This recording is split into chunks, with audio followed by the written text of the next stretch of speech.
President Trump continues to fight, and why not? He had a remarkable first term in office with accomplishments that the mainstream media and liberals worked overtime to ignore. But they can't be forgotten. So let's talk about it with my next guest, co-author of the book, Trump, America First. David Bossie joins me now. Good evening, David. A lot to talk about, but what stands out to you as the president's biggest accomplishments?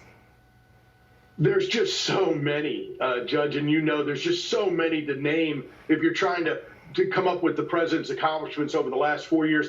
But just Operation Warp Speed, where this president put the biggest public-private partnership since World War II into play, creating a vaccine for this virus that was not even known about 10 months ago. These things take 8 or 10 years to create vaccines for. This president put the full force of the American people, our entrepreneurs, our scientists, our medical experts, just in a room and made sure that they did everything they could to create a vaccine. And we're going to be seeing that, within weeks here. It's an incredible accomplishment. The Supreme Court, Judge, 3 Supreme Court justices in 4 years. Some presidents don't get one. This president has put 3 constitutional conservatives who will change America for generations, 300 federal judges that are going to make constitutional grounded decisions over the next 30 or 40 years.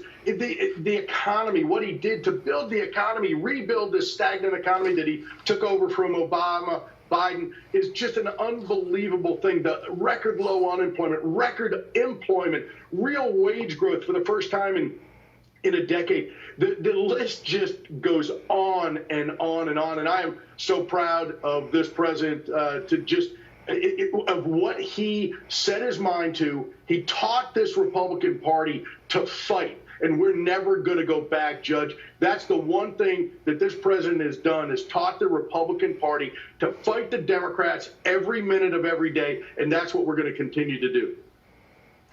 That's an interesting comment. I mean, certainly Operation Warp Speed. I think we've got 3 vaccines about to come out and be rolled out. I mean, that is unbelievable. And it took a businessman to do that. But you're absolutely right, David. I mean, the idea of fighting, the Republicans were always kind of proper and the Democrats come out and we saw how they fight. They fight on the streets. They fight, through Antifa. They fight through their progressive left. They just don't give up fighting. And I think that this president taught the Republicans how to do that. And I think that not only is that important, but I think the whole concept of people feeling proud of their being Americans, of recognizing who we are, from whence we come, and that we're a nation under God. 100%, Judge. But let's just go back 4 years ago in 2016. The Obama administration was investigating the incoming Trump administration. Our transition team was already under investigation.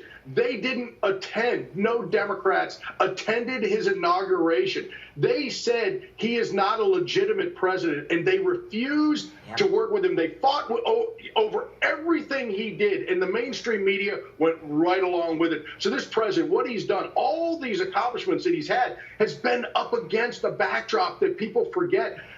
I got to tell you, we're not done here yet fighting over 2020.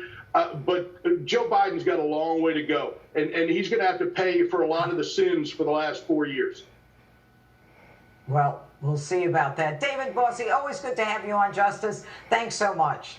And Steve Ducey is still ahead with some holiday cheer and recipes to share. But first, could a COVID vaccine really make it possible for life to actually go back to normal?